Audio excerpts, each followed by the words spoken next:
a new industrial hog facility near her home in West Central Michigan and also close to Lake Michigan sparked her concern.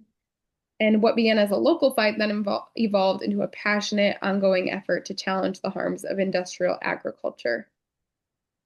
She's grounded in a deep reverence for nature and the physician's duty not only to just first do no harm. Dr. Ruble now works to help undo the public health, environmental, and climate harms caused by intensive livestock production. Since 2022, much of her focus has shifted to exposing the false promise of biofuels, which we'll hear a lot about today, particularly biogas made from manure using anaerobic digesters and advancing truly clean energy policy. Dr. Ruble holds a volunteer leadership role, multiple volunteer leadership roles with Sierra Club's National Grassroots Network Food and Agriculture Team and CAFO sub-team, the Sierra Club Michigan chapter, and Michiganders for Just Farming System. She's also a proud member of MICA, Michigan Clinicians for Climate Action, who has been lucky to support her work from the start. In coalition with Michigan-based and national allies, she advocates for sustainable and just food and farm systems rooted in the One Health principle, good for people, the planet, and animals. And I'll just say I was so lucky to go to Lansing with Cheryl last year to talk about how this issue is relevant in Michigan and meet with some of our lawmakers. So I am going to not stall any further and pass it on to the expert because she has so much really impactful and important information to tell us. So thank you so much for being here, Cheryl, and over to you. All right, let me pull up my slides. Can everybody hear me? Okay. I'm assuming. I can hear you. Yep, awesome. So before I get started, when people are waiting in the waiting room, it shows up on my screen. Somebody else is able to let them in, right? Yeah, we'll let them in. Yep, Okay. definitely. Thank you. Okay. Because, you know, I might get distracted by my presentation, leaving my presentation and leave people out. All righty, well, let's get started. We've got a lot to go through, so I'm gonna at some time, times go a little bit fast. I'm gonna probably skip some slides just to try to get through all this. It's a bunch of information.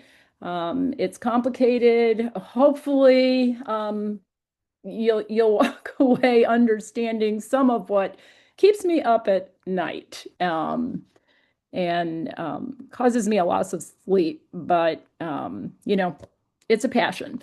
So, anyways, this talk exposes the public health, climate, and environmental costs of industrial livestock production and the deceptive clean energy narrative surrounding biofuels, especially biogas produced using anaerobic digesters. We'll examine how manure-based biogas and other waste-to-energy schemes entangle our food, farm, and fossil systems, exacerbating nutrient, PFAS, and microplastics pollution.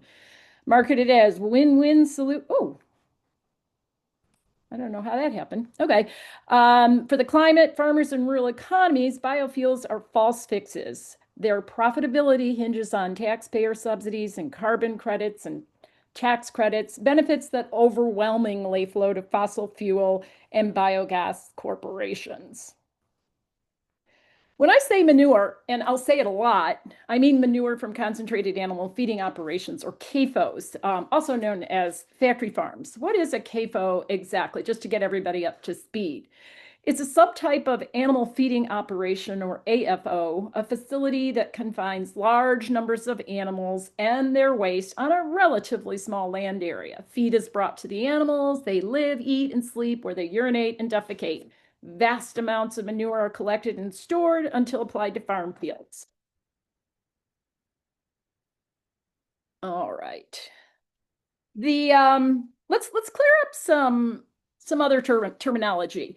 The fossil fuel industry calls it natural fossil gas or simply natural gas. I call it fossil gas. They call it renewable natural gas or RNG or biomethane. I call it refined biogas or just biogas, and depending on the source, manure biogas, landfill biogas, or sewage gas, all of it is methane, and methane by any other name burns the same. Rewarding methane production, whether extracted from the earth or captured from manure or other waste streams, perpetuates reliance on combustion fuels and entrenches gas infrastructure. Biofuel opponents, oh, let me turn this down. Sorry. Love a catchy phrase. From farm to fuel, pump to plate, farm to fly.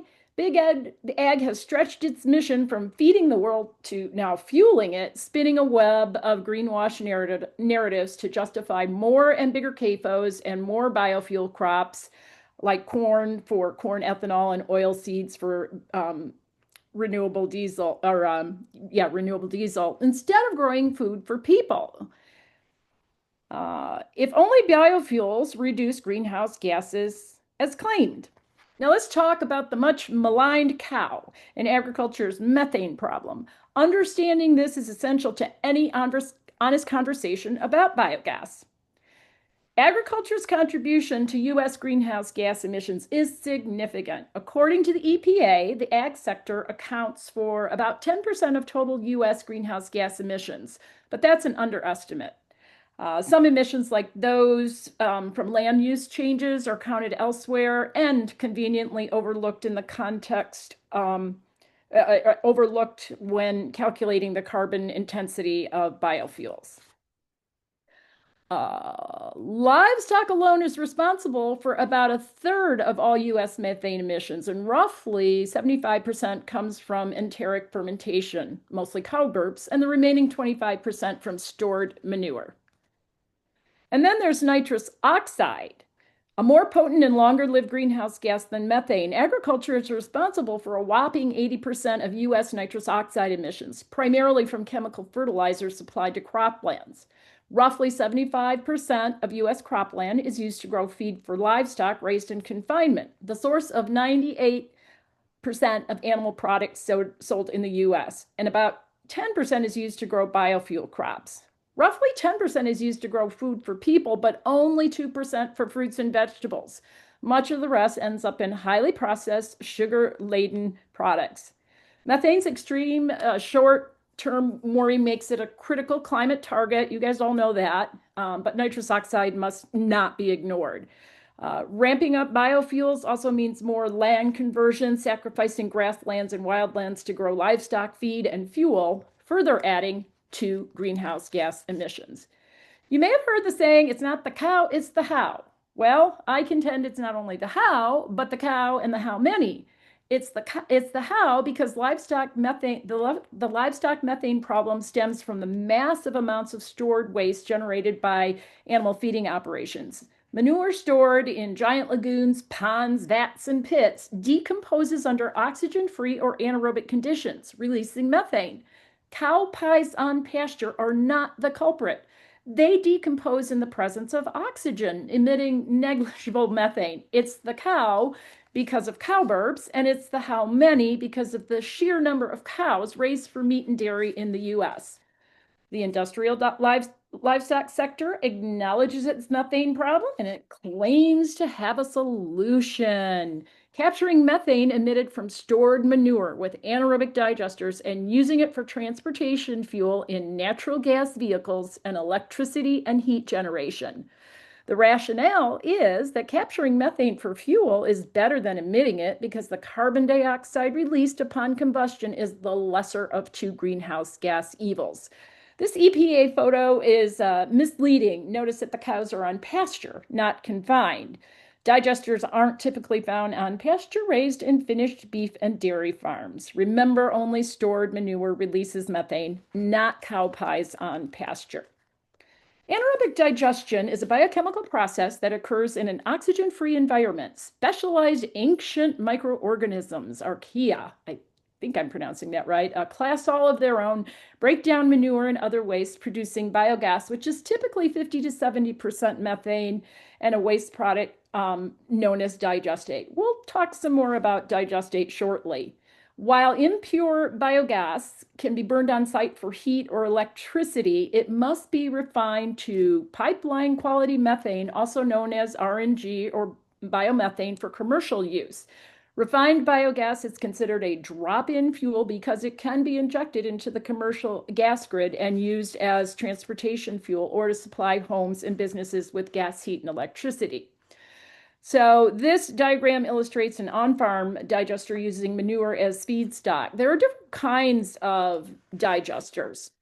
They can be located on farms or co-located at wastewater treatment plants, landfills, or other facilities. They can be standalone units that are owned by municipalities or increasingly private companies. Industrial scale digesters are commercial for-profit ventures that often attract large corporate investors. Digesters sited on farms and privately owned standalone digesters, in my mind, are particularly concerning. On-farm digesters are typically subject to looser regulations and less oversight. And when private companies are in control, unfortunately, public health and environmental protections often take a back seat to profit. Regardless of type, digestate management is critical. The biogas industry frames anaerobic digestion as a closed-loop process that returns valuable nutrients to the soils. But digesters aren't magic machines. They don't turn contaminated waste streams into safe, beneficial byproducts. Let's take a closer look at what goes in, including what I call the organics kitchen sink. Before peering into the organics kitchen sink, let's clarify what the biogas industry actually means by organics. They toss the word around a lot. In the context of digester feedstock and digestate, organics refers to any matter of biologic origin that contains carbon and typically hydrogen. These are the basic building blocks of most combustion fuels, whether fossil or bio. Organics does not mean certified organic under rigorous food and farm standards, and it certainly doesn't mean chemical or toxin free. Let's go kitchen sink, or should I say dumpster diving. Green Era Campus is a privately owned standalone digester on Chicago's south side. Its feedstock profile reflects the range of industrial organic waste that many commercial co-digesters can accept. The source separated organics SSO kitchen sink contains far more than kitchen scraps. It includes food and beverage processing waste and wastewater, depackaged food waste, slaughterhouse and rendering waste, manure, CAFO production waste, trap grease, and more. Some digesters even accept organic bulk pharmaceutical waste, and they may be permitted to process sewage sludge. Most, don't. That's left up to wastewater treatment plants, as well as septage or livestock mortalities. Green Era offers a special service called FSMA compliant certified destruction for products, and I quote, that could harm consumers if not properly disposed of. So these waste streams contain, especially these industrial waste streams, contain more than crop nutrients and those lucrative carbon and hydrogen methane building blocks. All right, they can carry PFAS, microplastics, heavy metals, pathogens, antibiotic resistant genes, pharmaceuticals, endocrine disruptors, and many other harmful substances. What goes in must come out in the form of contaminated digestate. There is a steep environmental and public health cost to returning nutrients to the soil when the feedstock is this dirty. What does Green Era do with its dirty digestate? It sells it to the Black and women-led Urban Growers Collective as urban garden fertilizer. That's what they do. All right, next, some state legislative background that's important to the biofuels discussion. Let's start with Michigan Senate Bill 271. This bill, which was part of the clean energy package passed in 2023, defines what qualifies as a renewable energy resource in our state. As introduced, it rightly limited that definition to truly zero emission sources: solar, wind, hydroelectric, and geothermal. Unfortunately, as passed, it expanded the definition to include fuel derived from biomass, broadly defined as any organic matter that is not derived from fossil fuels. So that brings us to Michigan Senate Bill 275 of 2023. It didn't pass, but it lies at the heart of the biogas industry's agenda in Michigan. Let's see. Okay. Oh, okay. 2024 was the hottest year on record. and the year global levels of carbon dioxide, methane, and nitrous oxide hit new highs. Transportation remains the largest source of U.S. greenhouse gas emissions. Michigan is right to act, but I'm sorry, it's wrong to look to biofuels. Senate Bill 275 proposed a state clean fuel standard to lower the carbon intensity of transportation fuels. It sounded good in theory, but in practice, it would have been a windfall for oil and gas companies, not a win for Michigan or the climate. We really must prioritize truly clean renewables, not combustion-based biofuels, especially biogas. Why the industry push for biogas, even though it's far more costly than fossil gas to produce? California's low carbon fuel standard, the model for Senate Bill 275, holds part of the answer. Implemented in 2011, California's low carbon fuel standard creates lucrative credits, and I mean lucrative, for capturing methane from manure and other industrial waste streams. Other unsustainable biofuels like corn ethanol also qualify. The key word is market. These credits are commodities. They can be bought, sold, or traded and used to offset emissions, allowing polluters to make net zero claims while continuing business as usual.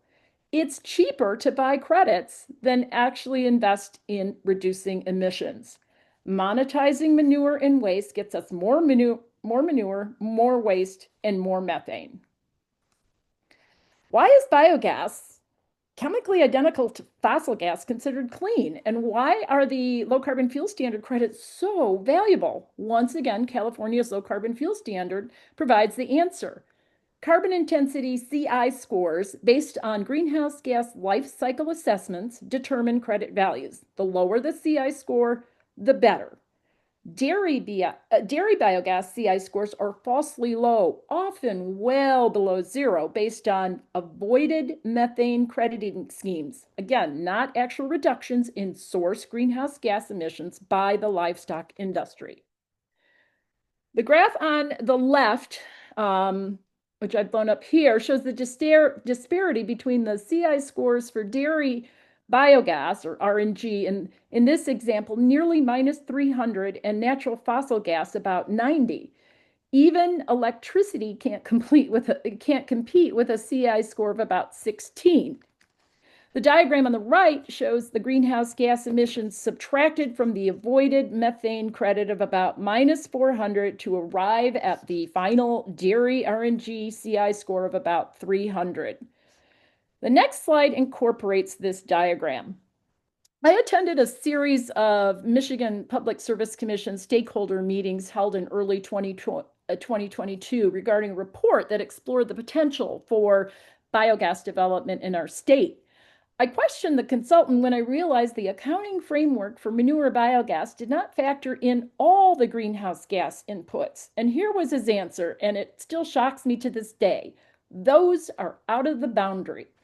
They just don't count them. So they basically cherry pick. This slide shows which greenhouse gas emissions are counted in the boundary box and which are excluded. California's crediting scheme, which uses the Department of Energy's GREET model, GREET, not only overestimates the value of avoided methane emissions, but also fails to account for total life cycle greenhouse gas emissions, and though counted, underestimates fugitive methane emissions. Thus, the CI scores are artificially low and the credit values are inflated, as are the profits. Methane takes up a lot of space at ambient temperatures and pressures. To use it as fuel, it must be compressed or chilled. Physics 101, Boyle's Law and Charles' Law in action. That's how we get CNG, compressed natural gas, and LNG, liquefied natural gas. Biogas requires the same treatment. But compressed or chilled gas wants to expand. Think of methane as nature's escape artist. Any breach in containment during production, refinement, storage, transport, pipeline transportation, or end use can result in fugitive methane emissions. When methane escapes from engines, it's called methane slippage. And this isn't minor. A 2020 paper by Gruber et al. Found that leakage from biogas facilities typically ranges from 2 to 4% and can reach as high as 15%, matching or even exceeding that rates from fossil gas systems. And there's other scientific data to show that, methane leakage and slippage rates are very, very significant and very much underestimated when calculating these carbon intensity scores. I want to draw your attention to the highlighted text from a 2020 DTE presentation delivered behind closed doors at an industry conference. The speaker explains the basis for avoided methane crediting under California's low carbon fuel standard. Methane emissions from manure are not regulated. All right, let me try to explain this, why that's important. Capturing methane from sewage sludge or landfill waste doesn't pay as well, not because these feedstocks yield less methane. In fact, they yield more methane, but because emissions from those sectors are regulated. In other words, manure biogas is rewarded because thanks to what I call, or what's called, agricultural exceptionalism, the law looks the other way. Legal and regulatory carve-outs that grant the agricultural industry special treatment, um, you know, exempting it from environmental and public health laws that apply to other sectors. Manure biogas projects are not economically viable without the lucrative carbon credits awarded under state low carbon fuel standard programs like California's. According to UC Davis economist Professor Aaron Smith, in 2021, it cost nearly $300 or over $600, counting capital expenses, to get just $68 worth of biogas from one cow's annual manure output. But with LCFS credits, that same manure was worth over $1,900. And that figure doesn't even include two other major revenue streams: federal carbon credits known as RINs, RINS, renewable identification numbers, and IRS tax credits. We'll talk about those, but first, a little primer on carbon credits. Carbon credits come in two main flavors: compliance and voluntary. Compliance credits are used by industries like utilities that are legally required to reduce greenhouse gas emissions under state or federal programs like California's low carbon fuel standard or the federal renewable fuel standard. Voluntary credits are used by companies with no legal mandate to reduce emissions, mainly to support their net zero and sustainability claims. These credits are often low integrity. I think of them actually as the Wild West of carbon accounting. Whether regulated or not, many companies are just buying the illusion of clean without actually cutting emissions. And as we've discussed, even more regulated state low carbon fuel standard compliance credits generated from biogas are of questionable climate benefit.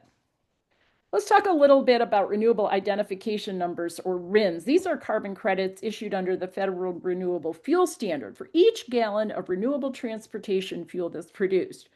Under the renewable fuel standard, fuel refiners, importers, and blenders that are called obligated parties must meet annual renewable volume obligations, or RVOs. That means they're required to blend a specific volume of renewable fuel into their supply every year.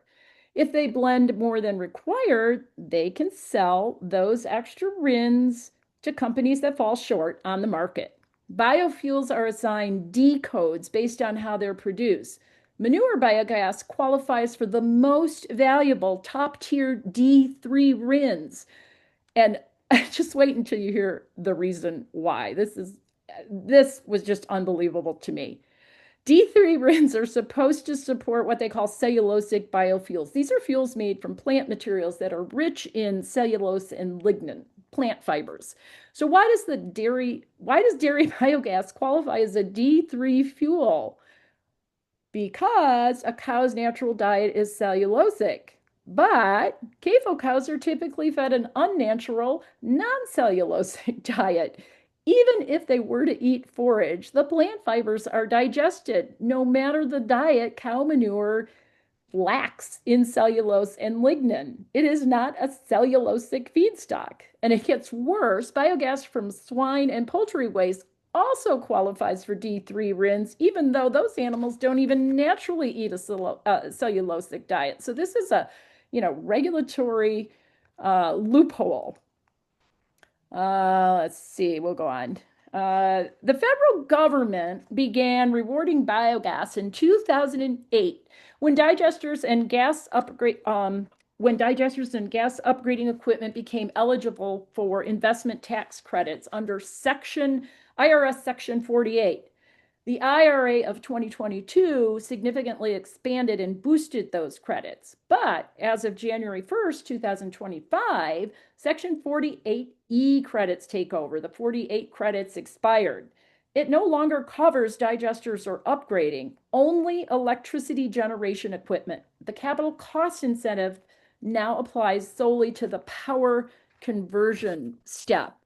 While producers publicly lament the loss of 48 credits, Section 48E quietly opens a new door. By rerouting dairy biogas to gas-fired power plants, they can now stack investment tax credits and low-carbon fuel standard credits, the latter for electricity dubiously labeled as clean EV fuel. And this just shows how much money Amidas Biogas received from the sale of IRA Section 48 tax credits in 2023. It's a lot. And then there's the new 45Z Clean Fuel Production Credit. This was created under the IRA and took effect January 1st, 2025. It replaces older biofuel tax credits and, like all these credits, rewards fuels based on their life cycle greenhouse gas emissions compared to fossil fuels. In something of a win, the Department of Energy and the IRS assigned all manure biogas a more reasonable carbon intensity score of -51, still generous, but much lower than typical low carbon fuel standard GREET scores. The final rules aren't set yet. And under a second Trump administration, I wouldn't be surprised if they are rewritten to better benefit biofuels producers. We'll see. This screenshot from the American Biogas Council website, complete with a serene greenwash image of content pastured cows in front of a digester, typifies the carefully crafted public face of the biogas industry. Here, biogas is framed as a triple win, promising environmental, economic, and energy benefits. Now, let's compare that public image with what's actually said behind closed doors. And this slide also, this is the kind of stuff the industry doesn't want you to hear. I stumbled upon this industry slide presentation, and I don't think it was something meant for public consumption. It's from a 2020, the same 2020 industry conference called The Future of Manure Digesters in Wisconsin, and it makes the real motive clear: profit. Federal RINs and California's low carbon fuel standard credits are described as quote unquote game-changing revenue streams. The phrase giant sucking sound refers to the pull of the low carbon fuel standard profits. And remember, this was before the IRA piled on even more tax credits. I'll come back to the part about monetizing digestate later. Besides the biogas money pots we've also already covered, carbon credits in green and IRS tax credits in red, there's a whole suite of other federal, state, and local incentives shown in blue. These include direct taxpayer or ratepayer funded grants, tax abatements, low interest government-backed loans, and USDA programs for on-farm digesters. I won't go into detail here, but I just want you to know there's a lot of money pots. And I'm going to skip past these. So, Big Dairy is targeting Michigan. It has its sights set on our state, and that's really good news for the biogas industry because dairy biogas is the most richly rewarded. Michigan is an attractive target because of its abundant water resources, favorable climate, and robust Right to Farm Act, which preempts local control over CAFOs. Our state is handing out generous economic incentives on the back of taxpayers to not only support on-farm digesters, but grow industrial dairy, especially in West Michigan and the Lansing area. Investments include mega dairy processing and whey production plants in St. John's and a 20-mile sewer main from Coopersville to a wastewater treatment plant in Muskegon County to manage agricultural waste, to allow the expansion of West Michigan agribusinesses. Under the guise of increasing revenue for the wastewater treatment plant, the sewer main will shun agricultural waste to an EJ community to make room for more waste. The Coopersville, Fairlife, and Continental Dairy Facilities dairy processing plants will benefit in particular. Many on-farm digester projects are springing up in the Coopersville vicinity. I've identified 35 commercial dairy biogas projects across Michigan, some operational, some in construction, others in planning. There are likely more. Many, no surprise, were announced around the same time as the introduction of Senate Bill 275 in 2023 and the rollout of the new IRA tax credits for biogas. I think they were clearly anticipating rich rewards. Corporate players include Consumers Energy, Chevron, Vanguard Renewables, and Novilla RNG, which was co-founded in 2021 by a former DTE executive who led dairy RNG projects in Wisconsin. I want you to note the cluster of projects around West Michigan in the Lansing area. Here's that dairy processing and whey manufacturing plant in St. John's, and this green hiding behind the red balloon here, that's where the Fairlife and Continental Dairy Facilities dairy processing plants are. And like I oops. Like I said, note the cluster of projects around West Michigan and the Lansing area radiating from Coopersville, which I consider ground zero for industrial dairy in Michigan. Okay, I'm going to skip that. All right. Corporate investors enjoy several on-farm advantages when they invest in, dairy, on-farm dairy digesters. Their capital costs are lower thanks to indirect access to ag subsidies that are meant for farmers. There's no need to buy land. Plus, the livestock producer shares the financial risk. The regulatory framework is looser too. Oversight is lighter, and manure digesters are exempt from siting, licensing, and operating requirements under Part 15 if they limit offsite waste to their as digester feedstock to under 20%. As for digestate disposal, not their problem. That burden falls on the farmer, while rural communities bear the brunt of the pollution. Michigan's Fremont Regional Digester should serve as a cautionary tale. After Generate Upcycle took over and expanded operations, adding large volumes of depackaged food and other liquid waste, serious odor, air quality, and digestate pollution followed. Eagle investigated, reclassified the digestate as a liquid industrial byproduct, and shifted oversight to a more stringent division, which is now known as the Materials Management Division. In December 2021, Eagle notified the company that a groundwater discharge permit would be required for land application of the highly liquid digestate. A widely opposed draft permit, groundwater permit, was released in July 2024 by Eagle. At a packed November hearing, residents raised health and water contamination concerns. In April of this year, Eagle announced that the application had been withdrawn. No permit would be issued. This was a big win for the environmentalists and the community.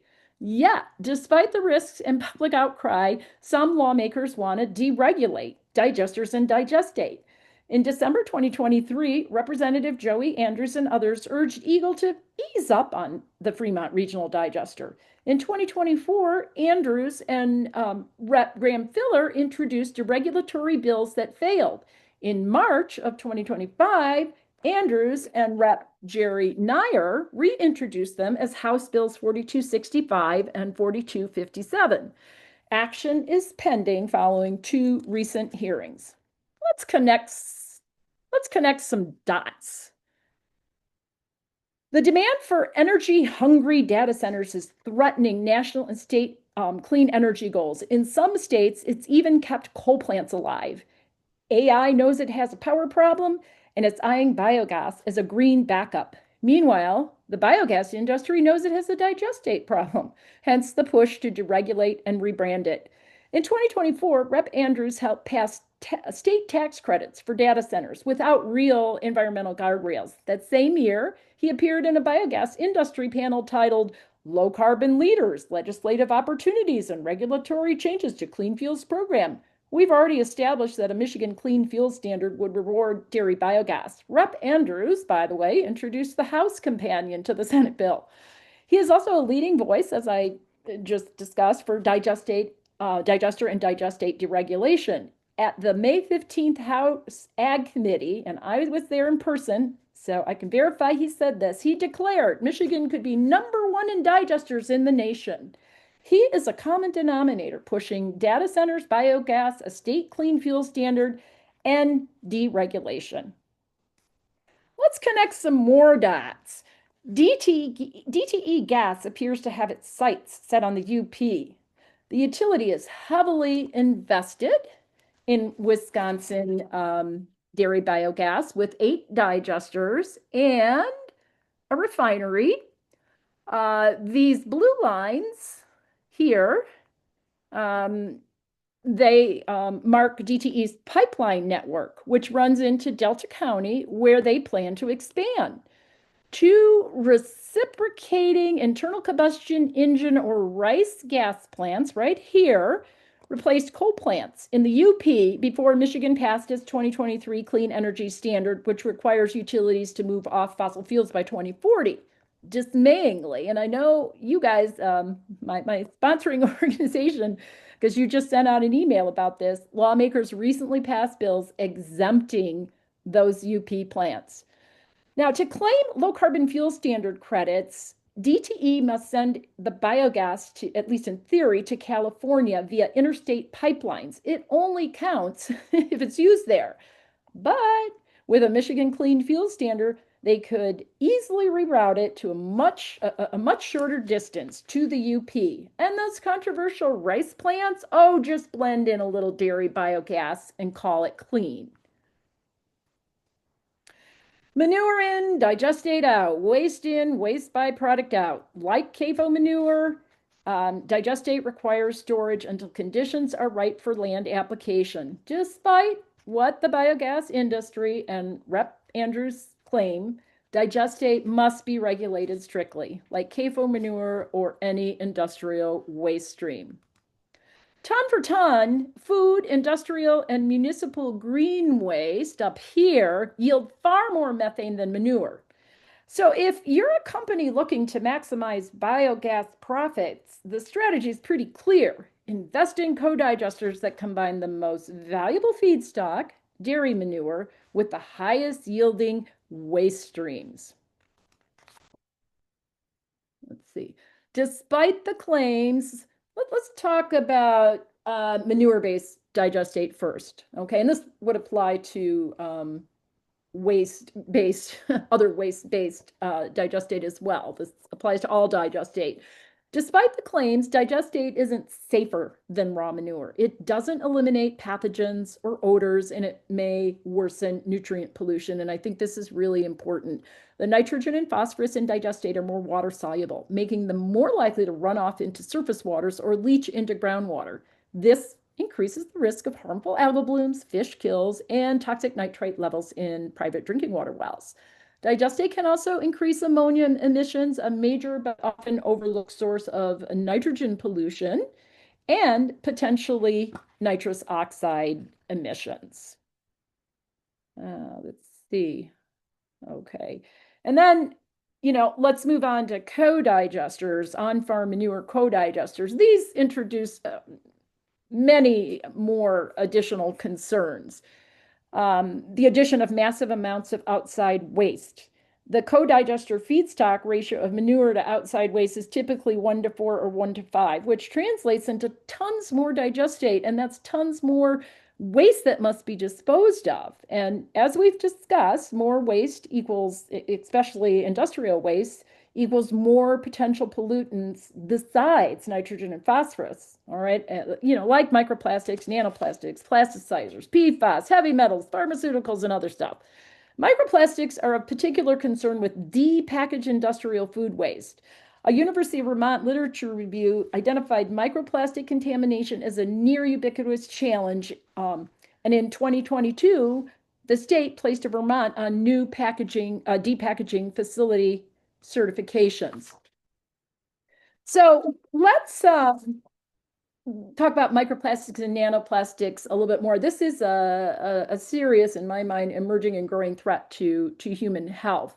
Um, I'm particularly I'm concerned about larger plastic microplastics, but I'm really concerned about nanoplastics.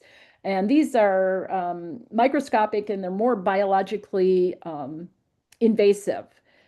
Exposure occurs through ingestion, inhalation, and skin penetration. The particles themselves are dangerous, but many of them also contain harmful plastic additives. Worse, microplastics act as Trojan horses by binding and delivering other toxic pollutants, like PFAS and heavy metals and other things. Nanoplastics are being found everywhere in the body. If you look, you're going to probably find them: brains, placentas, testes, arteries, and more. They can cause cellular and DNA damage, immune dysfunction, and inflammation, and are linked to a variety of serious conditions: cancer, strokes, heart attacks, neurodegenerative disease, dementia, preterm birth, and infertility. We're really only just beginning to understand their health impacts, and they persist in digestate. Okay, once in the soil, the nanoplastics can actually be taken up by food and feed crops and enter the food supply, both plant and animal based. So, using microplastic laced digestate from packaged industrial food waste on farmland is not just dangerous, it's indefensible. Okay, so this is a medical crowd for the most part. Let's discuss some of the other health harms associated with CAFOs and digesters and digestate. I'm not going to talk about climate, health harms, because you guys are all well versed in that. This busy slide here shows the widespread public health and environmental harms caused by CAFOs. Okay, despite increased attention to bird flu, well, not so much lately. I wonder why. The role of CAFOs as high risk incubators for pandemic potential viruses is largely overlooked.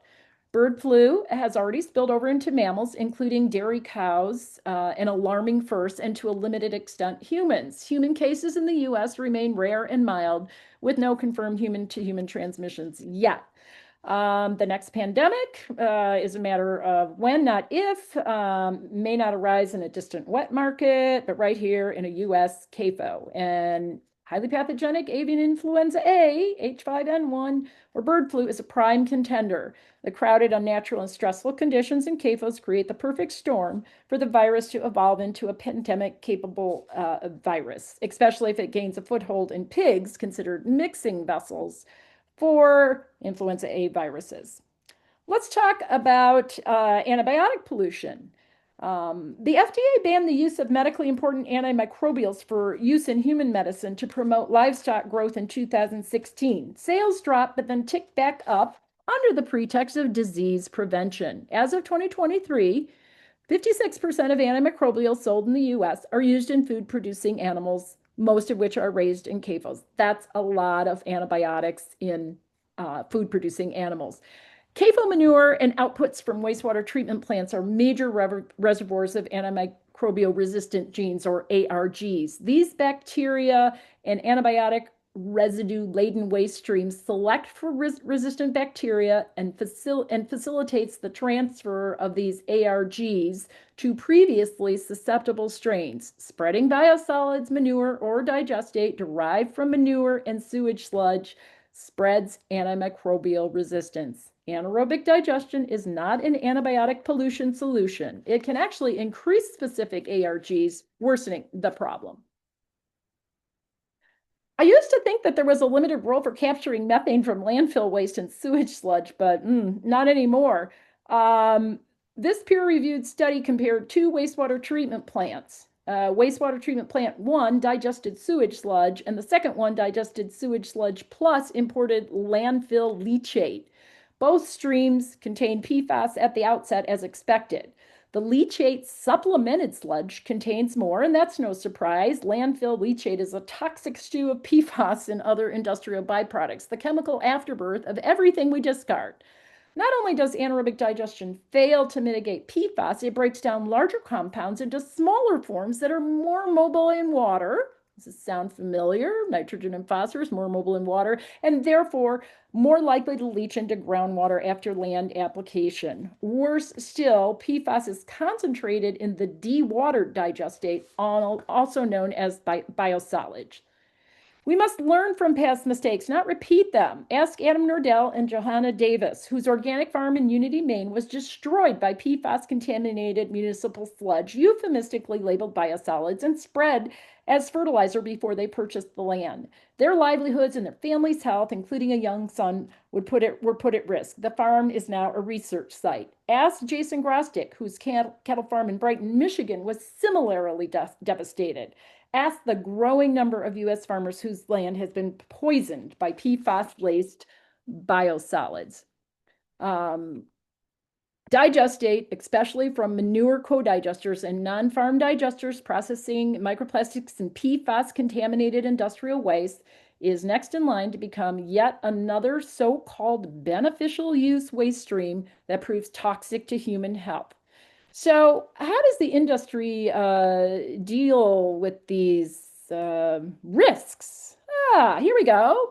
By monetizing digestate and deceptively rebranding it as a so-called organic and sustainable material and selling it to companies like Miracle-Gro to incorporate into products labeled organic. But again, let's be clear, there's two definitions of organic. The chemistry definition, biochemistry definition, carbon containing.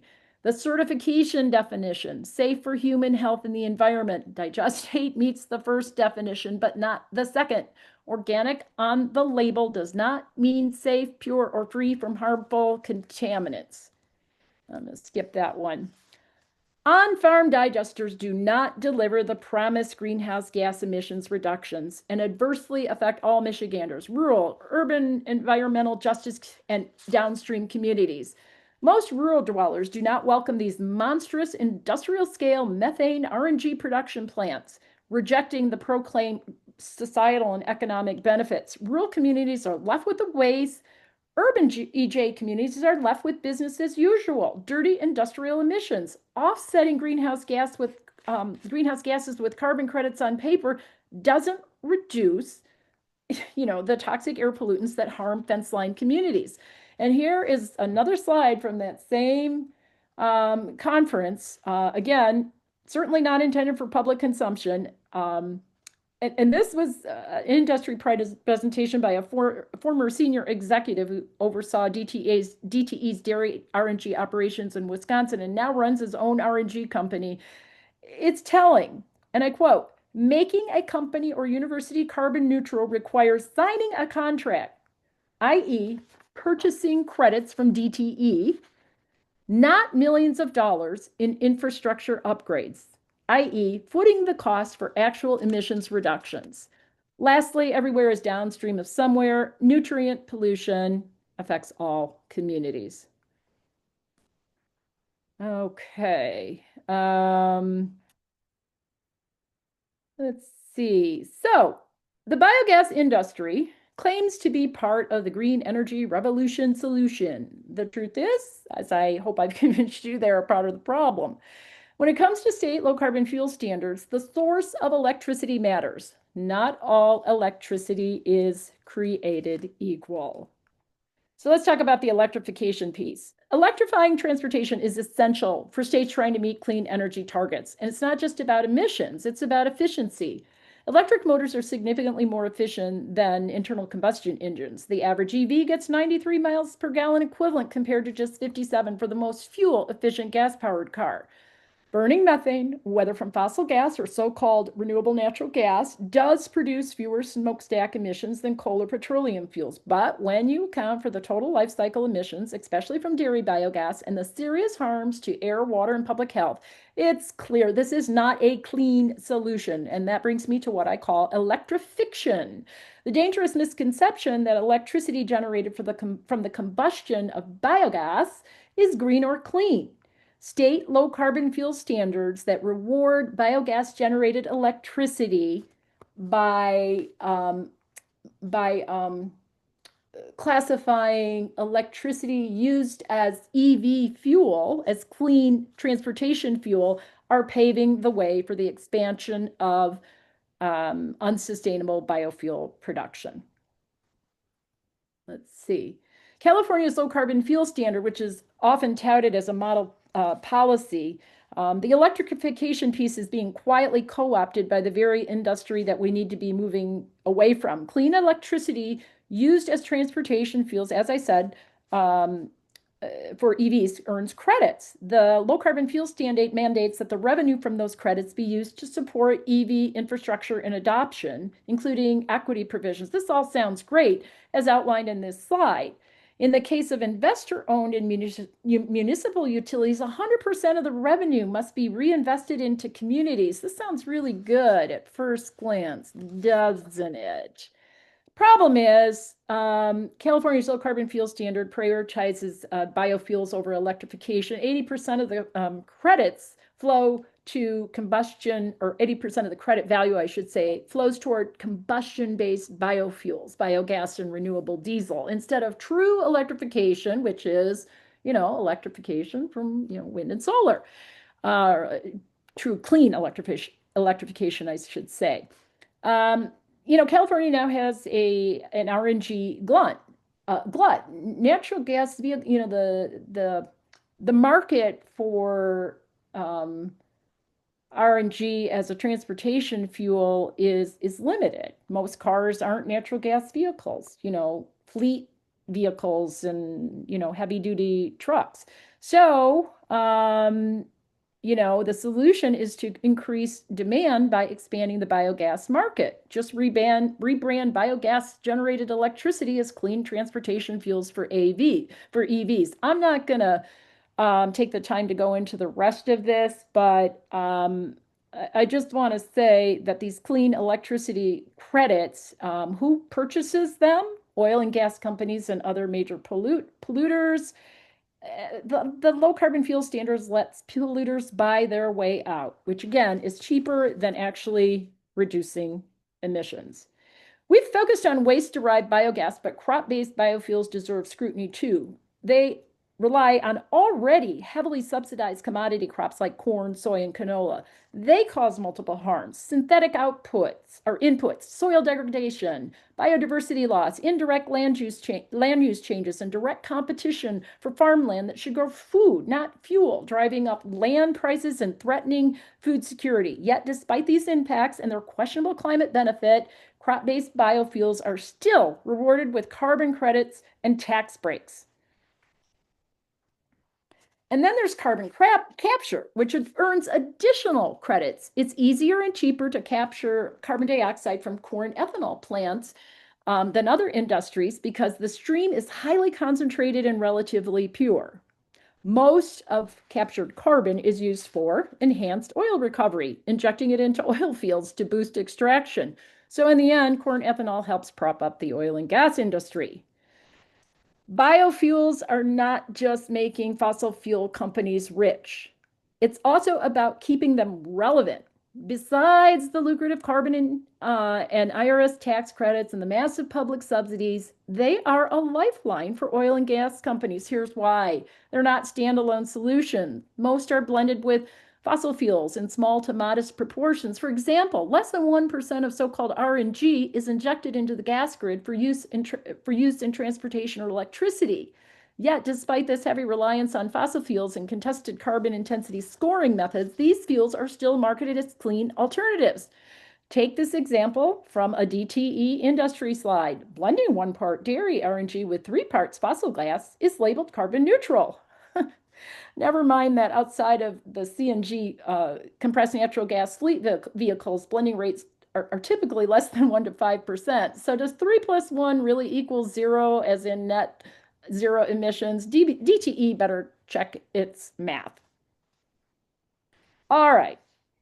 I would like to expose what I think will be the next biogas scam.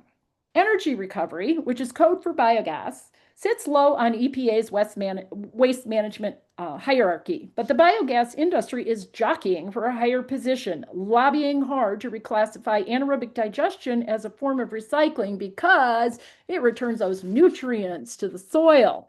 And they might be clawing their way up. According to the EPA's own website, EPA is now in the process of reviewing the waste hierarchy to determine if potential changes should be made based on the latest available data and information.